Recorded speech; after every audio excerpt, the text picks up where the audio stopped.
क्या आप जानते हैं ताश के पत्तों में एक ऐसा भी राजा होता है जिसकी मूंछ नहीं होती है? या फिर आप ये जानते हैं कि इंसान अपनी उम्र की कौन-सी बातें सबसे ज़्यादा याद रखता है?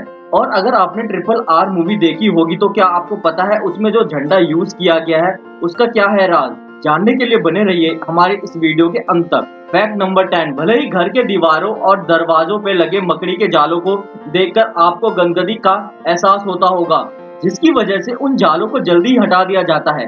लेकिन क्या आप जानते हैं कि मकड़ी के जाले उतने भी गंदे नहीं होते हैं जितने हम समझते हैं। प्राचीन काल में ग्रीस और रोम के डॉक्टर मरीज के इलाज करने के लिए इन्हीं मकड़ी के जालों का इस्तेमाल किया करते थे, जो मरीज के शरीर पर पट्टी के तौर पर लगाया करते थे चोट लगने के बाद। डॉक्टर्स का मानना था कि मकड़ी के जालों में नेचुरल एंटीसेप्टिक और एंटी फंगल प्रॉपर्टी होती है, जो कि चोट को साफ करने में और जल्दी ठीक करने में काम आती है। और यही वजह थी कि चोट को ठीक करने के लिए मकड़ी के जालों की पट्टी का इस्तेमाल किया जाता था। और इसके साथ ही मकड़ी के जालों को दवाई के तौर पर भी इस्तेमाल करने से इन्फेक्शन का खतरा भी कम हो जाता था। और इसी वजह से उस दौर में मकड़ी के जाले बहुत ही कीमती हुआ करते थे। फैक्ट नंबर 9 अगर आप आज से 2 साल पुरानी तस्वीर देखेंगे तो आप पाएंगे किसी भी तस्वीर या पेंटिंग में राजा महाराजा हंसते या स्माइल करते हुए नहीं दिखाई देते हैं। लेकिन क्या आपने कभी सोचा है कि इतना खूबसूरत चेहरा होने के बावजूद भी वह स्माइल क्यों नहीं करते थे? दरअसल प्राचीन समय में यह माना जाता था कि ज्यादा हंसना और मुस्कुराना गरीब और शराब पीने वाले लोगों की निशानी होती है। इसीलिए उस समय के राजा महाराजा तस्वीर क्लिक करवाते समय बिल्कुल भी हंसते नहीं थे। वो अपने चेहरे पर एक प्रकार की गंभीरता दिखाते थे ताकि वह सभ्य समाज का हिस्सा लग सके, और सोचते थे कि अगर गंभीरता से फोटो खिंचवाएंगे तो वह राज परिवार का हिस्सा लगेंगे। हालांकि बढ़ते समय के साथ तस्वीरों में गंभीर चेहरा बनाना की प्रथा खत्म होने लगी और वर्तमान में हर एक व्यक्ति अपने चेहरे पे बड़ी सी स्माइल करके फोटो खिंचवाता है ताकि वो और भी ज्यादा खूबसूरत और आकर्षित लगे। फैक्ट नंबर 1 दोस्तों, आजकल तो पता ही है आपको कि कोई भी शुद्ध चीज नहीं है, कुछ ना कुछ मिलावट जरूर होती है, और इसीलिए सब ऑर्गेनिक फूड के पीछे भागते रहते हैं। आप सभी ने तो ऑर्गेनिक फ्रूट्स और सब्जियों के बारे में तो सुना ही होगा, लेकिन क्या आपने कभी ऑर्गेनिक घर के बारे में सुना है? अगर नहीं तो आज मैं आपको एक ऑर्गेनिक घर दिखा देता हूँ। तस्वीर के में दिखाई देने वाले इस शख्स का नाम डॉक्टर शिव दर्शन मलिक है, और इस तस्वीर में जो जिस घर के सामने मौजूद है वह सीमेंट से नहीं बल्कि गोबर के लेप से तैयार किया गया है। और इस कमरे को बना के तैयार करने में इन्होंने अपने गाय के 8 दिन के गोबर के अलावा मिट्टी चूना का इस्तेमाल किया है, और इससे कमाल के ऑर्गेनिक घर को तैयार करके सोशल मीडिया पे छा गए हैं।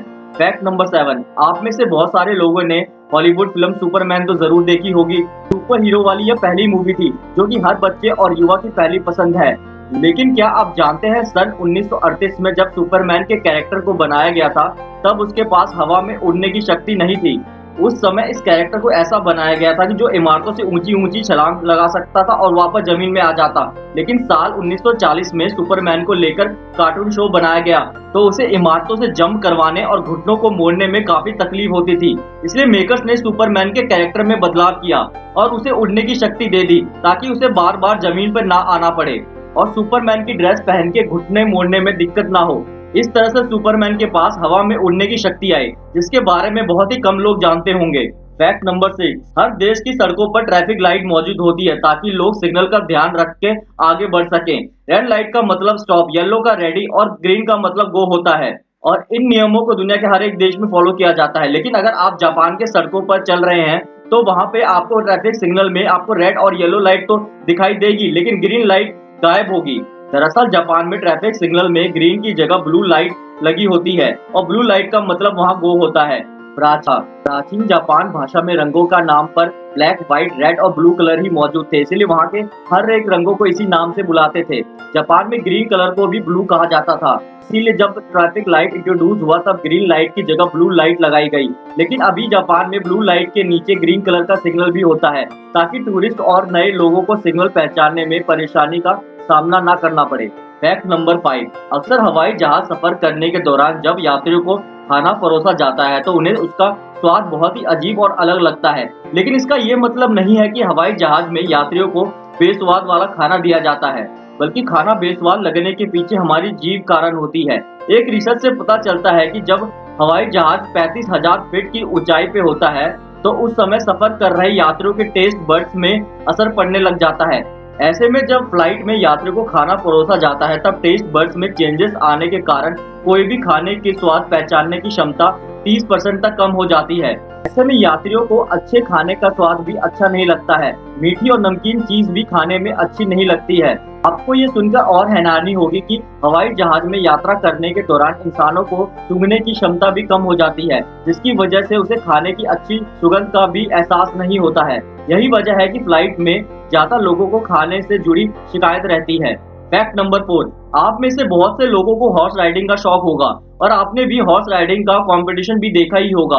लेकिन क्या आपने कभी एक मरे हुए इंसान को यह कंपटीशन जीतते हुए कभी इसके बारे में कभी सुना है? अगर नहीं तो हम आपको बता दें कि इस तरह का एक वाकया 4 जून 1923 को हो चुका है, जिसमें फ्रैंक हैयस नाम के एक व्यक्ति ने मृत होने के बावजूद हॉर्स राइडिंग प्रतियोगिता जीत ली थी।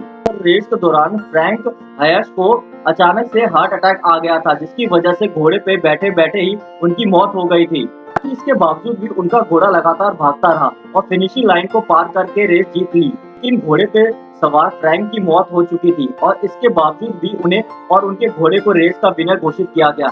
है ना बिल्कुल अमेजिंग फैक्ट। फैक्ट नंबर 3, अगर आप ताश के खेल के बारे में जानते हैं तो आपको ये भी पता होगा कि ताश के पत्तों में 4 राजा होते हैं। लेकिन क्या आप ये जानते हैं कि 4 राजाओं में 3 राजाओं के पास तो मूंछ होती है, जबकि एक राजा बिना मूंछ का होता है। इस राजा को किंग ऑफ हार्ट्स कहा जाता है, जिसके पास शुरुआत में तो मूंछ हुआ करती थी, लेकिन एक गलती की वजह से उनकी मूंछ गायब हो गई। दरअसल जब शुरुआत में जब ताश के पत्तों को डिजाइन किया गया, तब चारों राजाओं की मूंछ हुआ करती थी। एक बार कार्ड को रीडिजाइन करने के लिए भेजा गया, तब उस दौरान डिजाइनर ने गलती से किंग ऑफ हार्ट्स के चेहरे पे मूंछ बनाना ही भूल गया और इसके बाद से वो ताश के पत्ते मार्केट में आ गए और लोगों ने इस बात पर ध्यान ही नहीं दिया कि राजा की मूंछ गायब है। इसीलिए तब से लेकर अब तक किंग्स ऑफ हार्ट्स के चेहरे पर दोबारा मूंछ नहीं लगाई गई और लोगों को बिना मूंछ के राजा को देखने की आदत भी हो गई। फैक्ट नंबर 2, इंसान जन्म से लेकर बुढ़ापे तक उम्र के कई पड़ावों से होकर गुजरता है, जिसमें वो तरह तरह के घटनाओं को देखता है की यादें दिमाग में स्टोर हो जाती है। लेकिन क्या आपने कभी ये सोचा है कि इंसान को सबसे ज्यादा किस उम्र की बातें याद रहती है, जिन्हें वो बुढ़ापे में भी कभी नहीं भूलता? एक रिसर्च से पता चला है कि इंसान अपने टीनेजर में जब वो 20 साल का होता है, अब वो बातें सबसे ज्यादा याद रखता है। उम्र के इस पड़ाव में वह मानसिक और शारीरिक रूप से कई बदलाव से होकर गुजरता है। इसके साथ ही टीनेजर में इंसान अपनी खुद से नई पहचान और जिंदगी में आगे बढ़ने में लगा रहता है, इसलिए इस दौरान होने वाली घटनाएं उन्हें सबसे ज्यादा यादगार पल देता है और टीनेज की उन बातों को आप चाहे भी अपने दिमाग से नहीं निकाल सकते हैं। फैक्ट नंबर 1, दोस्तों अगर आपने फिल्म RRR देख ली है तो आपने इस फिल्म में यह झंडा जरूर देखा होगा। हम आपको ये बता देते हैं कि फिल्म में दिखाया गया ये झंडा हमारे देश का ही पहला अनऑफिशियली फ्लैग है। यह झंडा 1905 में हुए बंगाल के विभाजन के विरोध का एक प्रतीक है। इसके अलावा इस फ्लैग से जुड़ी एक अमेजिंग फैक्ट ये भी है कि इस तरह का एक फ्लैग 1907 में भारतीय क्रांतिकारी भिकाजी कामा ने जर्मनी के आयोजित एक अंतर्राष्ट्रीय समाज सेवी सम्मेलन में दौरान फहराया था। और दोस्तों फिल्म में दिखाए गए इस फ्लैग से ये तो साबित ही हो गया कि south Indian film industry Indian culture के साथ साथ हिस्ट्री का भी अच्छे से ख्याल रखती है, जिनका ख्याल अक्सर हमारे बॉलीवुड वाले नहीं रख पाते।